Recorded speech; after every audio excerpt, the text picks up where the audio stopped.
Ousadia para viver, para pessoas que são ousadas. Eu sou Juliana Mesquita, escritora do livro Ousadia para Viver, o modo como enfrentei o câncer de mama.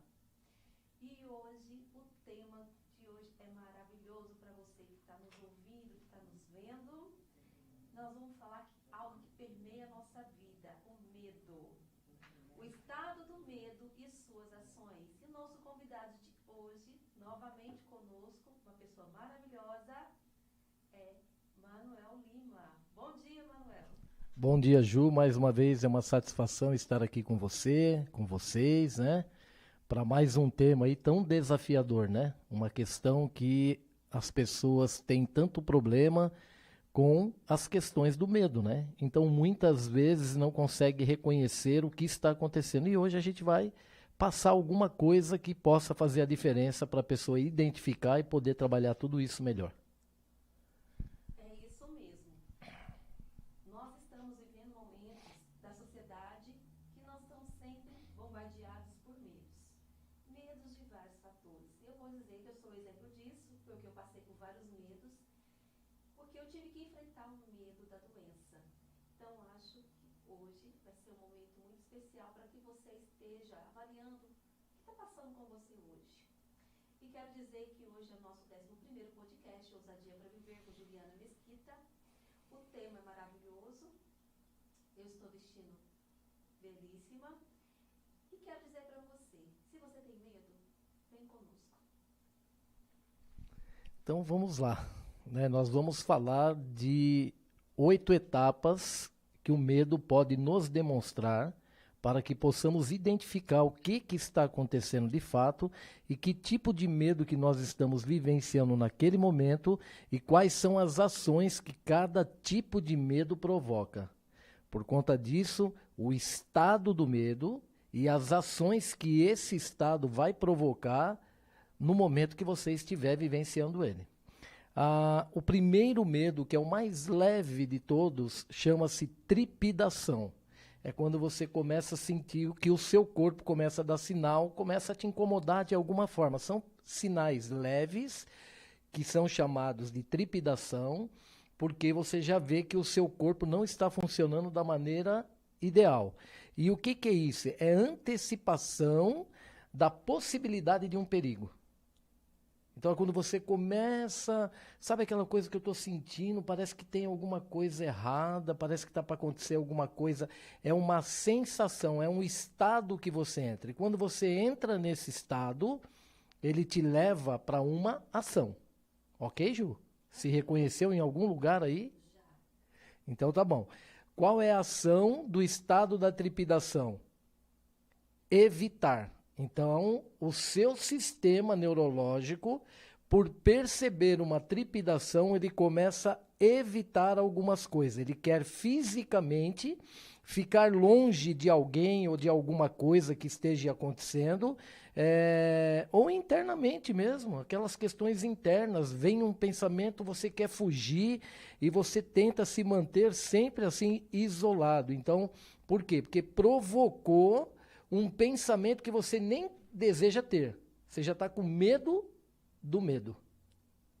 Quer dizer que é uma pequena luta íntima? Começa por aí.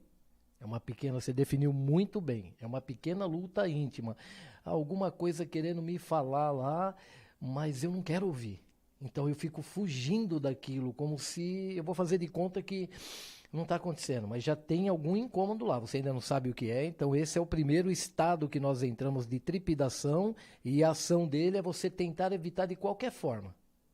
Então começa aí uma fuga, né?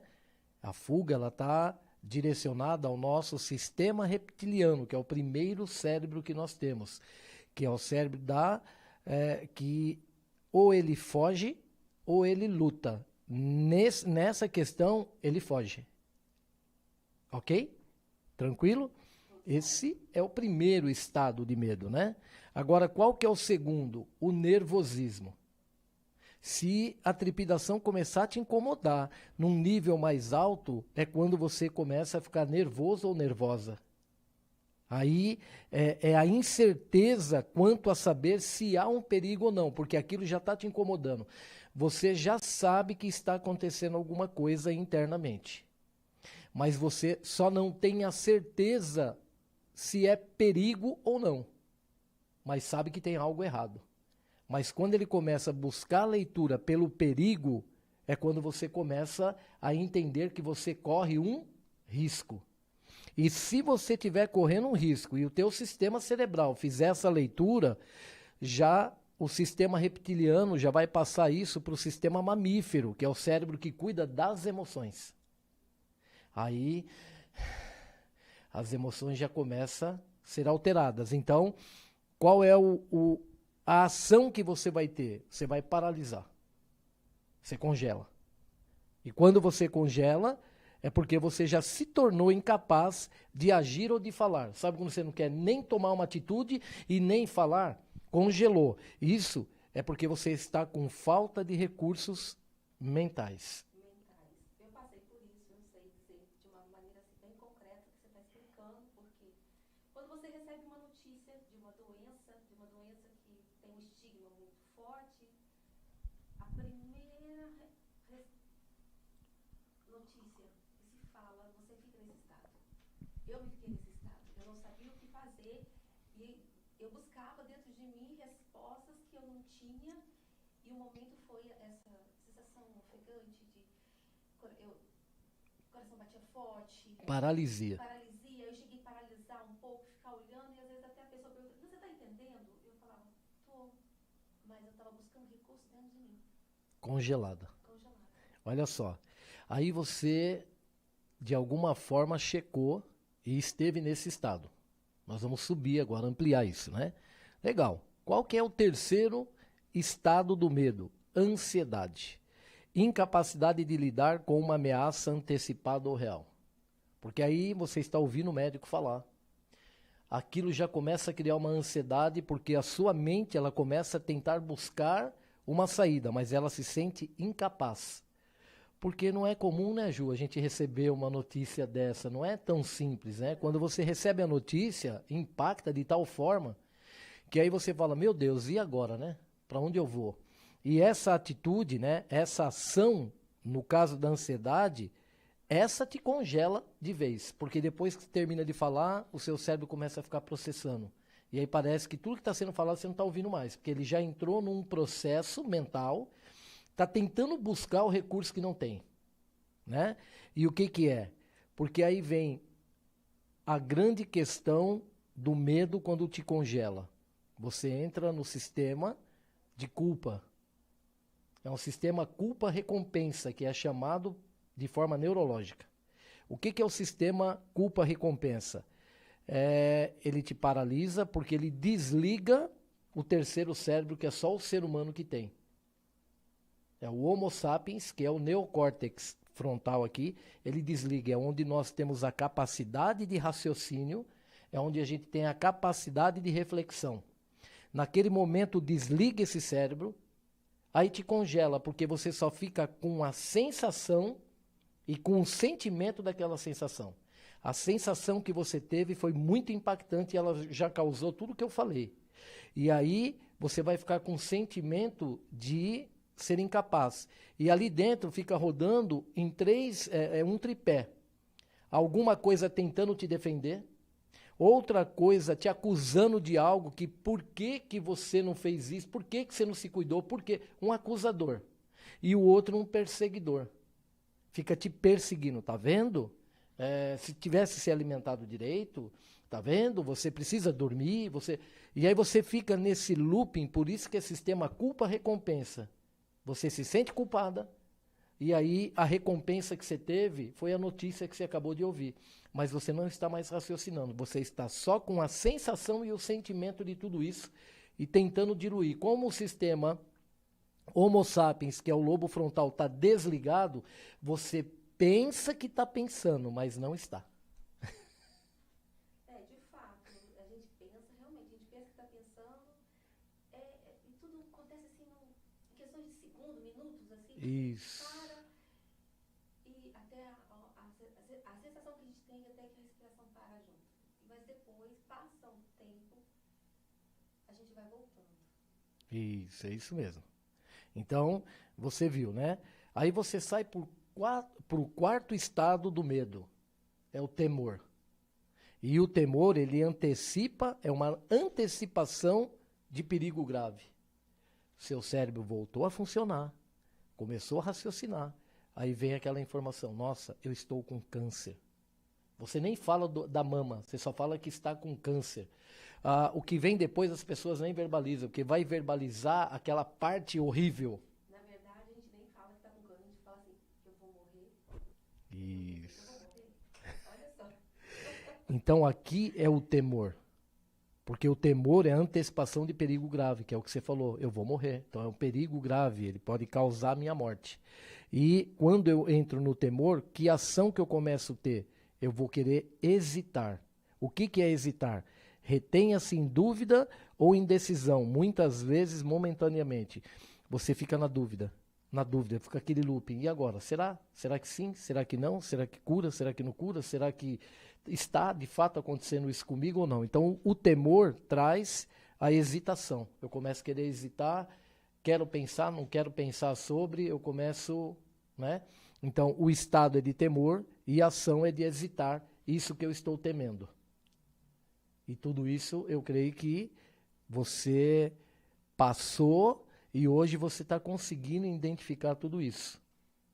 Da forma que você descreve, né, da forma científica, e eu estou falando de uma forma simples mesmo, porque o ser humano, ele passa por todas essas questões, mas ele não consegue verbalizar a palavra científica da situação, porque são puras sensações que nós vivenciamos naquele momento. Até ao ponto de você buscar o equilíbrio, entender o que você tem que fazer. Mas, nesse sentido, é isso que nós passamos. Então, como nós chegamos na metade, que são 4 estados e 4 ações, nós temos mais 4, que são 8 no total. Eu vou dar um presente para todos vocês aqui, para você também, que eu sei que você é uma grande empresária, ok? Vamos pensar em tudo isso lá dentro da empresa. A pessoa que tem medo de quebrar, a pessoa que perde um cliente, a pessoa que toma um prejuízo, a pessoa que passa por um momento empresarial, financeiro, de alguma forma, muito... É a mesma coisa, tá, Ju? É a mesma coisa. Não muda nada. É uma sensação de falência, que seria essa sensação de morte. É a morte jurídica. É isso mesmo. Ok? Então, isso acontece hoje com os empresários. E por que que eu, como mentor empresarial, né, a minha mentoria tem uma diferença muito grande. Eu não sou melhor do que todo mundo, mas a minha mentoria tem uma diferenciação. Porque eu conheço muito a questão humana e eu consigo colocar tudo isso dentro de uma empresa e saber como que esse empresário está se sentindo, por que que ele paralisa, por que que ele hesita, por que que ele congela, por que que ele se culpa, porque... Entende o processo? É o mesmo. Por conta do medo da morte jurídica, que é a falência, o fracasso. Entende? E aí, as mesmas sensações que você teve lá com a doença, ele vai ter com essa questão empresarial, com a questão financeira. Que muitas pessoas acabam cometendo suicídio hoje no mundo dos negócios por conta de não ter estrutura como você teve para ouvir, você está com câncer de mama, e esse empresário, essa pessoa não ter estrutura para falar assim, para ouvir, a sua empresa está quebrada. Entende? A sua situação financeira não tem mais jeito. É a morte jurídica. Então é muito sério tudo isso que nós estamos falando, né? E aí, no quinto estado do medo, vem o quê? O desespero. Faz sentido para você? O desespero pode vir para alguns com intensidade, outros eu creio que venha com menos intensidade, porque também eu entendo, eu vou falar de mim, talvez isso, não sei se está dentro da pesquisa, mas eu entendo que a ambiência onde você está, ela pode promover uma certa segurança para que você possa permear por todos os sentimentos de dores e de medo e permanecer em pé. Olha que interessante o que a Ju acabou de nos contar, porque aqui não tem nada combinado, tá, gente? Eu só sabia que era o tema, eu estou até aqui com o meu MacBook porque tem uma sequência, a gente tem que respeitar a sequência. Então, olha que interessante. Na hora que falou de desespero, acho que todos vocês notaram que ela não ficou nesse estado. Por quê? Só não entra nesse estado uma pessoa, porque olha só, uma resposta à incapacidade de reduzir o perigo. Esse é o desespero. É uma resposta à incapacidade. A Ju, naquele momento, ela não tinha a incapacidade. Mentalmente, ela tinha uma estrutura, então quando ela ouviu, respirou, processou, encontrou respostas e muito possivelmente foi questões espirituais. É a pessoa que está ali, espiritualmente ela está bem, ela tem uma crença em Deus, então ela sabe que ela não está sozinha. Então entende, ó, uma resposta à incapacidade. Quando você tem uma estrutura, você vai dar uma resposta, mas não de incapaz, e sim de capacidade. Eu não estou sozinha. Você falou bem, eu percebi que você quis dizer a parte espiritual e a parte familiar. Sua base familiar também era boa. Então, a pessoa não se sente sozinha. Então, a pessoa continua. A mesma coisa no mundo empresarial. Quando você contrata um mentor, a pessoa sabe que não está sozinha. Sabe que tem alguém que tem preparo e que essa pessoa pode usar aquele preparo de estrutura, de base. Entende a diferença? Então, sozinho, ninguém consegue nessa vida. Vamos lá, Ju. Sozinho nós não conseguimos nada. Nesse sentido, nós estamos no 11º podcast com Juliana Mesquita, escritora do livro Ousadia para Viver, o modo como enfrentei o câncer de mama. E estou aqui para encorajar você. Estamos aqui a ser mais ousados, a ser mais leve. E hoje nós estamos falando sobre o medo, as etapas do medo. Você está do outro lado, está sentindo medo, que eu também já senti. Quem está do seu lado? Quem você busca? Qual é o ambiente que você está? Se você não sabe, venha conosco, porque o assunto é importante. O medo, ele permeia a humanidade. Ele permeia os nossos lares, o nosso trabalho, a nossa empresa, seja lá o que você faz. Como você lida com ele? Agora, nós vamos ficar sabendo.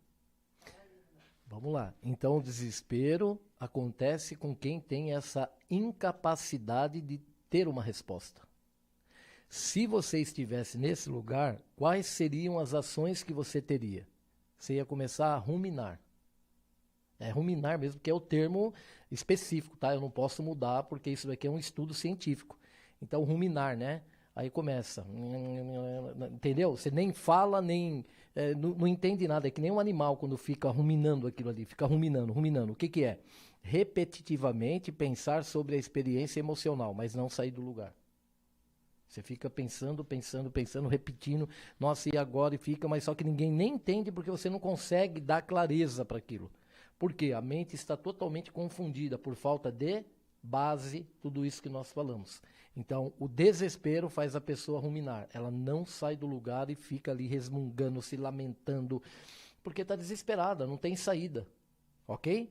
Então, na próxima fase, você vai entrar em qual estado? O estado de pânico. Então, quando você sai do desespero e sobe um nível, vai para o pânico. É uma consequência do desespero, o pânico. E o pânico você começa a ter ações do quê? Perder o controle de como falar num volume mais alto e quando grita, o faz um tom bem elevado. Porque o pânico é um sentimento de perseguição, um sentimento que está tudo apontado para mim. Se eu entrar na parte empresarial, por que que tem pessoas que acabam cometendo suicídio? Porque ele se sente apontado por tudo e por todos. Ele não consegue sair na rua, sair de casa. Parece que está todo mundo cobrando ele e, às vezes, nem tem ninguém cobrando ele ainda. Seria crítica mental, né? E a pessoa se sente apontada, parece que ela está nua. Ela sai na rua, todo mundo está sabendo que o meu nome vai sujar, ou que sujou, ou que eu devo, que isso, que aquilo. E, às vezes você sai num ambiente e ninguém nem sabe da tua vida, nem conhece nada disso, mas você está em pânico, parece que está todo mundo te perseguindo. A sensação de pânico é essa. Então, quando a pessoa entra nesse estado, ela tem esse tipo de ação. Então, para todo lado que ela olha, tem alguém apontando para ela. Aí ela começa a se isolar. Ok? Passado isso, o sétimo estado do medo é o horror. Depois do pânico, se subir mais um nível, é um horror. Entra uma mistura de medo e de nojo. Para você ver onde vai a mente humana. Por isso que uma pessoa comete o suicídio. Ela começa a pegar nojo das coisas. Eu vou dar um exemplo de um empresário que eu cuidei durante 20 anos em São Paulo. Durante 20 anos com uma empresa quebrada. A empresa era muito grande, então tinha muita sequela, mas ele conseguiu levar 20 anos essa empresa, mas depois acabou falecendo. A empresa quebrou, mas ainda continuava, porque ia esticando, foram 20 anos. Só que ele acabou falecendo. Por quê? Porque essa mistura de nojo, que aí às vezes as pessoas não entendem. Manuel, por que medo e nojo? Ele não podia ver uma pessoa de terno e gravata. A mente dele associava como banco, que cobrava ele de uma forma muito intensa, que gerou muitas percas para ele, de tomar bens. Ele pegou nojo de pessoas que usavam terno e gravata porque ele associava a um gerente de banco. Associava a um advogado, porque tinha um advogado que era contra ele. Então ele não podia ver. E eu lembro uma vez que nós estávamos numa churrascaria, que nós fomos almoçar, vindo de algumas coisas que a gente estava cuidando, paramos para almoçar. No que nós sentamos na mesa, aí logo na mesa, à nossa frente, chegou um pessoal, tudo executivo, ele levantou e falou, perdi a fome. Não aguento nem olhar para a comida mais. O nojo era nesse sentido. Então, olha o que a mente faz, né? Por isso que aqui é o horror. Se você parar para pensar, é horrível isso, uma pessoa chegar nesse estado, né? E ela quer o quê? Ela quer se retirar. Então, o horror provoca uma ação de retirada. Física ou mentalmente deixar a cena da ameaça. Aquilo passa a ser ameaçador. E você vê, você colocando como que a mente ela é tão poderosa dela produzir esse sentimento que só está na mente dele. Não é real. Não. Não tem um estado real nisso, porque quando se fala de medo, nós não conseguimos tocar no medo. É uma situação que é um sentimento que você não é palpável, ela é sentida. Eu tento descrever meus estados de medo. Não cheguei a isso, graças a Deus. Mas quando eu converso com pessoas muito simples, quando elas perguntam, Lena, quando você sente medo, a primeira sensação eu sinto borboletas batendo com velocidade. É esse primeiro que você acabou de descrever. O segundo, que quando eu recebo uma notícia muito forte, quando eu recebi a primeira notícia minha, eu tento descrevê-la para dar para a pessoa algo para tocar na imaginação. Eu tive um esfriamento da alma.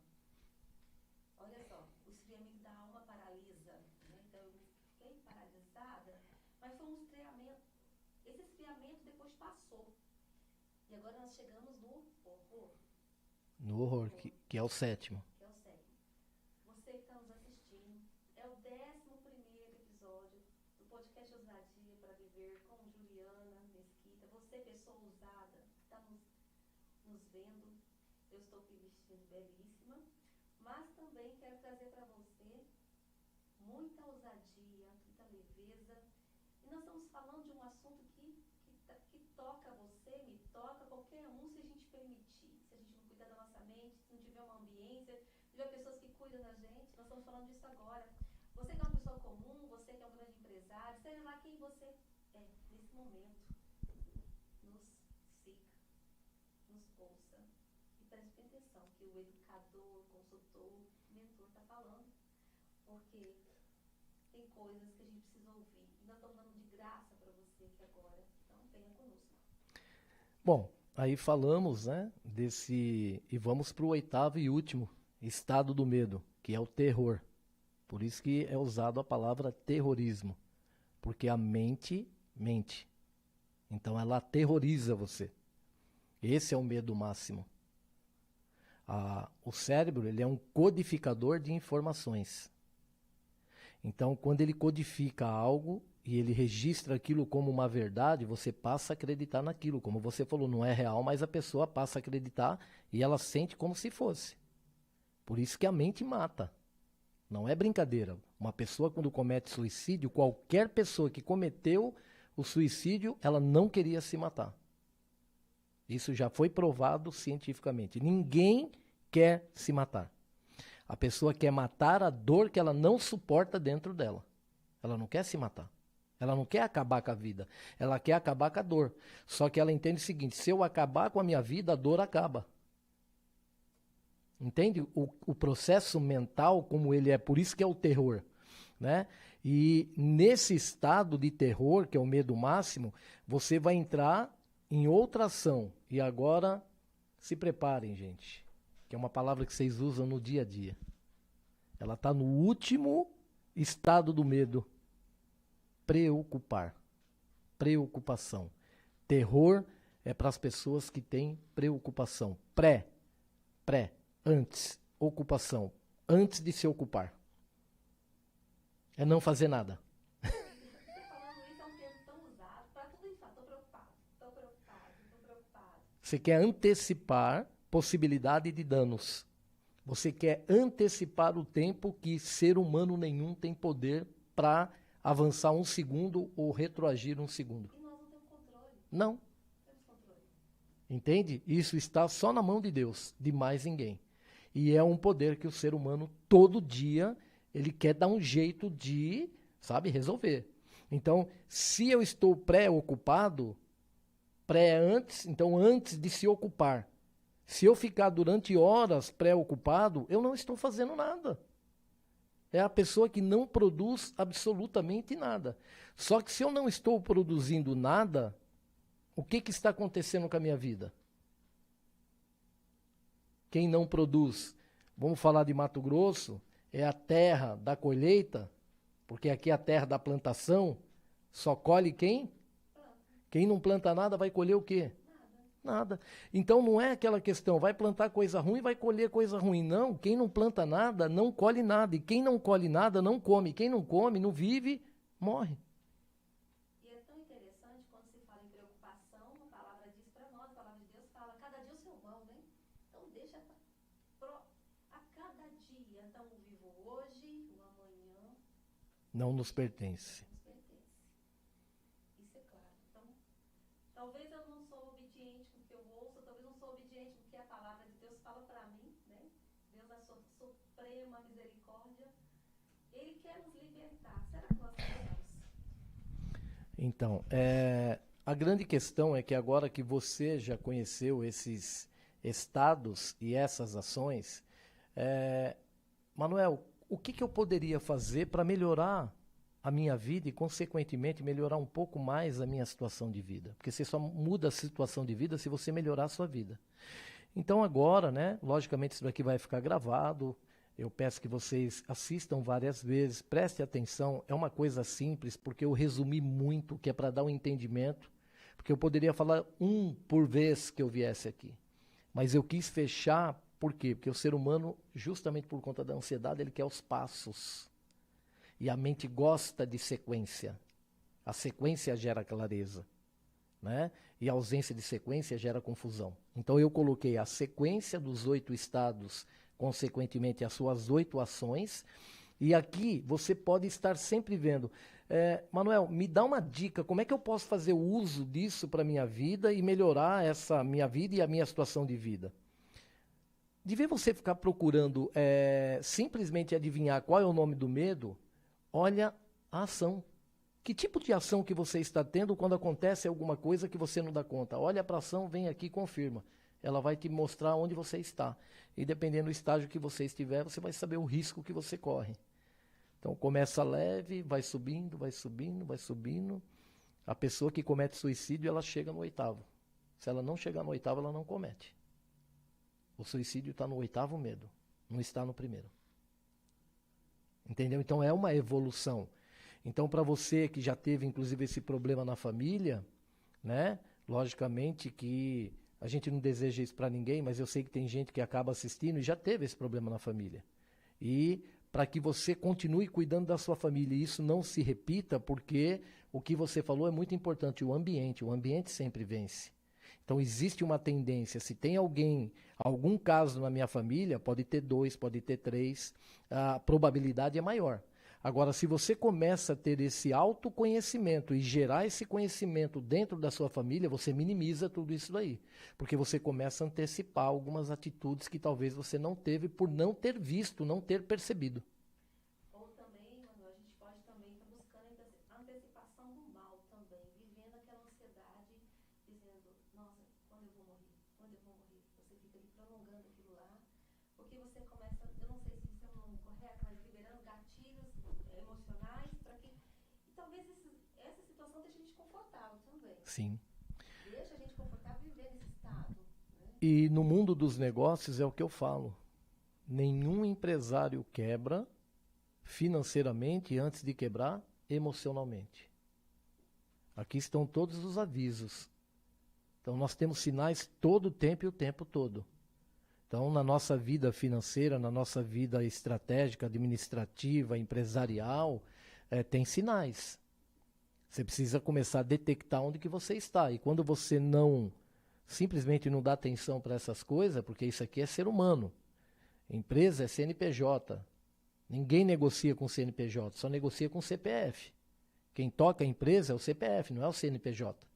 E aqui eu falei do CPF, mas é o CPF que depois vai comandar o CNPJ.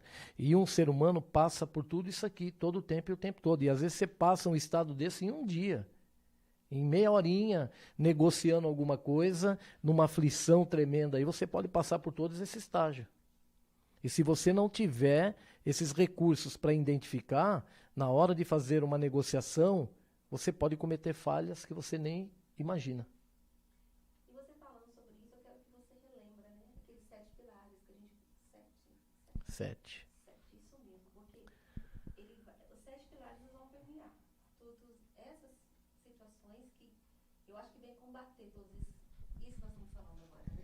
São as 7 dimensões humanas, né? Então, a primeira coisa é a saúde física, são 7 saúdes que nós precisamos tomar conta todo o tempo todo e não deixar de olhar para elas. E é na sequência que eu vou falar. Primeiro, a saúde física, é cuidar do seu corpo. Segundo, saúde mental, a mente. Lembra que a mente mente, então quando você começa a trazer recursos para a mente, você está expandindo a sua consciência. Terceiro, então física, mental, emocional. Emocional é como que você lida com os impactos de todas as emoções que você recebe, pelos 5 sentidos, tato, olfato, paladar, visão e audição. Nós captamos informações pelos 5 sentidos. Esses 5 sentidos vai levar lá para o cérebro alguma informação, ele vai processar para depois devolver. E aí você viu que em algum lugar aqui no medo, se você não fizer isso, você pode estar congelado e ao invés de estar pensando, não está pensando. Então, o emocional é o impacto. Aí, o que você precisa logo em seguida? Saúde espiritual. Porque a saúde espiritual é que equilibra essas 3. Não é equilíbrio emocional. Equilíbrio espiritual é paz de espírito. Então, quem tem paz de espírito? A pessoa que está sempre ali no comando das 3 primeiras saúdes, física, mental e emocional. Aí eu tenho paz de espírito, significa que eu estou controlando esse tripé. Depois disso vem o quê? Saúde familiar. Porque a saúde familiar é que ensina nós vivermos em coletivo. Aí vem a saúde social. Se você tem uma boa base familiar, você aprendeu a viver de forma coletiva. Significa respeito. Você aprendeu a respeitar o seu espaço e o espaço do outro e o ambiente que você vive. Aí que você vai para a saúde social. O que é a saúde social? Relacionamento. Só se relaciona bem quem tem uma boa base. Quem não tem, vai ter que construir essa base mesmo. Ah, Manuel, mas um adulto, eu não tive isso. Tudo bem, contrata um mentor, um profissional, busca ressignificação de tudo que você não conseguiu construir, construa tudo lá dentro, você vai aprender a se relacionar. E aí, por último, vem a saúde financeira. Porque para você dar sustentabilidade para a tua vida financeira, você precisa de todas as anteriores. Isso mesmo. E se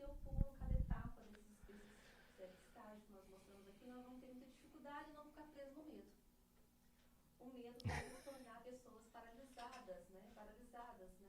Hoje é muito comum as pessoas dizerem preocupação com muita tranquilidade, verbaliza isso todo dia, toda hora. Eu estou preocupado, preocupado, não sabe nem o que fica preocupado, mas eu dizendo.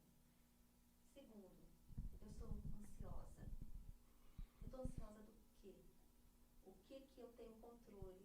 Eu tenho controle do quê? O que que me mantém ansioso?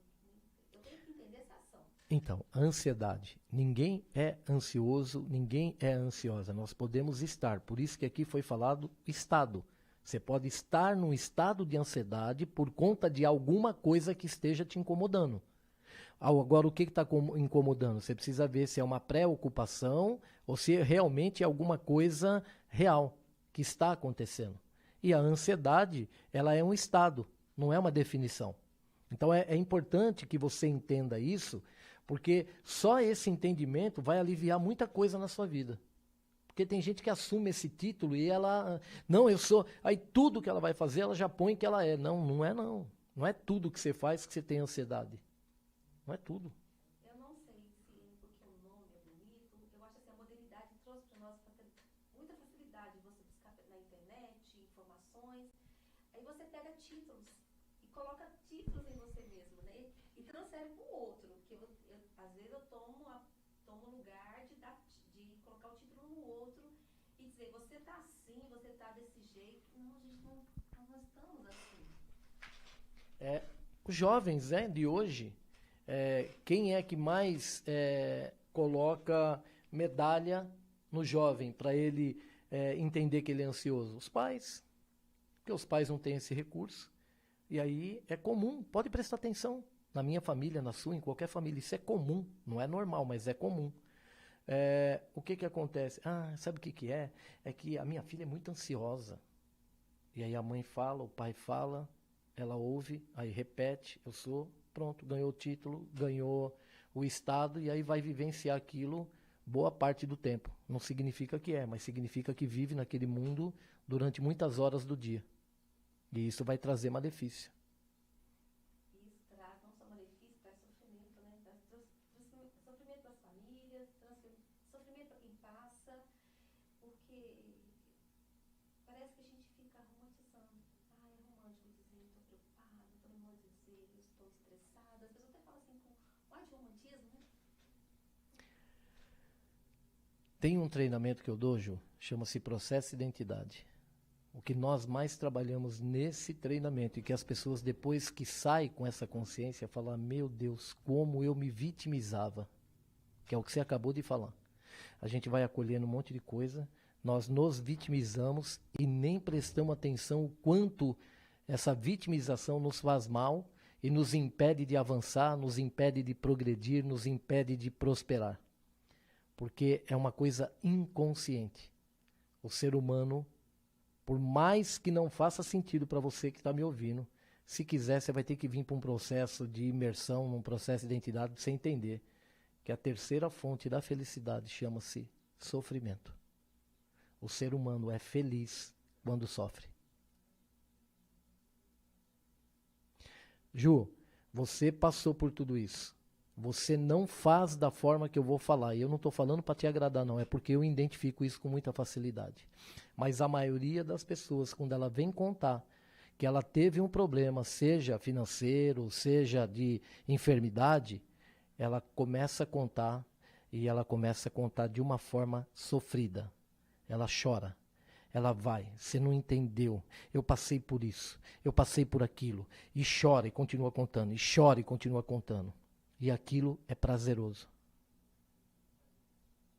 E é esse estudo que em Harvard, que eu fui buscar, que foi detectado cientificamente, que a terceira fonte da felicidade chama-se sofrimento. As pessoas são felizes quando sofrem. Porque ela se sente o quê? Acolhida por quem está ouvindo. Ela se sente acariciada por quem está ouvindo. Porque eu estou sofrendo tanto e a pessoa está aqui me dando ouvido, tá? Então ela sente a atenção. E isso é um processo neurológico. Eu não estou fazendo nenhum julgamento com quem faz isso. Eu estou dizendo que isso é científico. E quantas pessoas não vêm sofrendo por falta de conhecimento? Entendeu? Conhecimento é a moeda mais valiosa que Deus deixou na face da terra.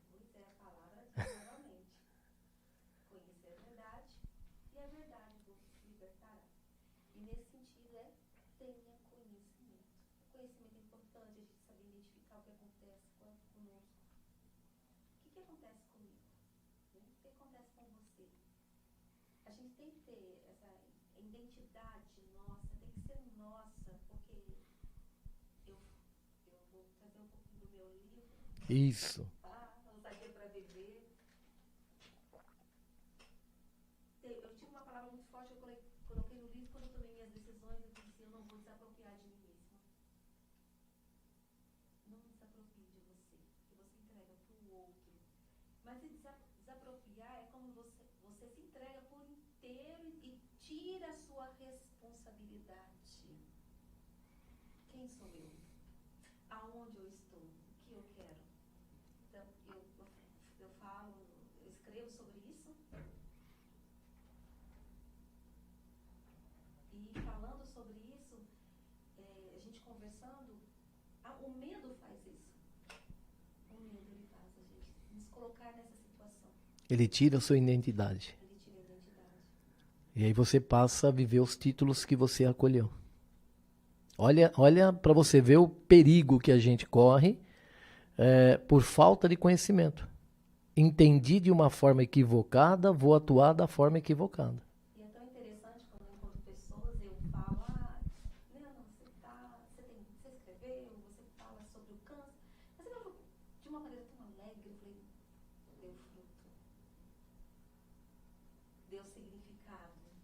Então, se na tua vida você encontra coisas que estão ali, você não consegue entender, se você não tem ninguém para buscar, busca você mesmo, um conhecimento, destrava tudo aquilo que te perturba, destrava o medo, você tem um poder, você é maior do que ele. Não dê a força para o outro, seja você mesmo. Controla você. Você pode, porque a força está em você. E a ambiência, as pessoas que estão ao seu redor, né, como educadores, mentores, são pessoas que vão te dar o caminho, talvez que você não tenha força. Então, segura na mão de alguém. Se você não tem força, segure na mão de alguém. Sozinho ninguém consegue. Isso mesmo. Eu tenho 4 mentores. Eu sou um mentor e eu tenho 4. Porque nós temos que segurar na mão de alguém. Mas é lógico, é muito mais fácil caminhar com mais sabedoria. O homem nasce sem saber nada e vai morrer sem saber tudo. Tem muita gente estudando, tanto quanto eu. E tem pessoas que estão estudando outras coisas que não dá tempo de eu estudar tudo. Então eu pago a mentoria porque sempre vem recursos novos e aí eu tenho sempre aquele caminho para percorrer. Hoje, qualquer homem bem-sucedido, quando eu falo homem no sentido humano, qualquer homem, qualquer mulher bem-sucedido mesmo tem um mentor. Isso é uma estatística mundial. Veja bem, aqui nós estamos liberando informações, dando presente. Eu sou Juliana Mesquita, é o nosso 11º podcast. Eu sou escritora do livro Ousadia para Viver, o modo como enfrentei o câncer de mama. Se você não conhece meu livro, vá no meu Instagram, tá? No post aí, vai no meu Instagram, vai lá na minha bio, vai lá conhecer meu livro. E você vai ver também algumas pérolas que vai te ajudar também na tua vida, seja lá o que você passa, né? Olhando para mim, talvez você vai buscar para você uma inspiração para a tua vida. Estamos aqui, eu te inspirando, Manuel te inspirando, trazendo para você palavras de força e coragem, dando para você também caminhos para que você possa buscar. Se você tem um negócio, né? Busque um consultor, busque um mentor para te ajudar. Se você não tem nada disso, busque pessoas para te ajudar. Busque os 7 pilares que nós acabamos de... Ele acabou de falar agora. Tudo tem recurso. Mas não deixa de ser você mesmo. Te acolhe. Seja você mesmo. É isso aí. Creio que as pessoas acessando esse tipo de informação, com certeza, se você fizer um pouquinho, sabe, de força, um pouquinho de esforço, não é para se sacrificar não, é só para se esforçar. Deixa eu ver esse podcast uma vez, vou ver 2, vou começar a alinhar. Deixa eu ver o que eu passei ontem. Ontem eu passei uma prova ali difícil. O que eu senti? Qual que foi a minha atitude? e você começar a brincar, faz isso de maneira leve, como a Ju passa para vocês. Tem que fazer tudo. Agora você já tem o conhecimento na mão, vai lá de maneira leve, olha, observa, começa a analisar, fala, puxa, ali se eu tivesse tido uma atitude um pouquinho diferente, eu não teria sofrido todo aquele impacto. Então, como a Ju fala, leve, com alegria, né? Com um sorriso no rosto, né, Ju? Com tranquilidade, com esse tom de voz bem sereno, tudo se resolve. Estamos terminando, gente. Que delícia, né? Mais um dia, mais um podcast. E eu quero dizer para vocês, assim, que eu estou muito feliz por estar aqui, por trazer mais uma vez, né? Veio mais um presente para nós, né? De trazer pessoas que vão sempre estar trazendo presentes de uma forma gratuita, onde vivemos um mundo que temos que pagar o acesso, sim. Mas tem hora que o acesso vem de uma forma mais leve para nós. Eu quero agradecer a todos vocês que estão nos vendo. Se você não está vendo ao vivo, vai ver gravado. Assiste esse podcast, é maravilhoso. Se você tem medo, deixa de ter, porque agora tem ferramentas para isso. E não esqueça, seja ousado na tua vida. Seja leve também. Um recadinho bem curtinho, Manuel. Então, um recado bem curtinho. Entra lá no podcast da Ju, manda esse podcast para as pessoas que você mais ama, para compartilhar com você, aí você faz aquele ajuntamento para discutir as coisas já num nível bem diferente. E aí é só fazer isso e ser mais feliz. Isso mesmo, partilha. E, além de partilhar, faça comentário, faça pergunta para nós. E eu quero desejar para vocês uma boa tarde, um grande beijo no coração, com muita ousadia e muita leveza. Que Deus abençoe a todos. Amém. Tchau.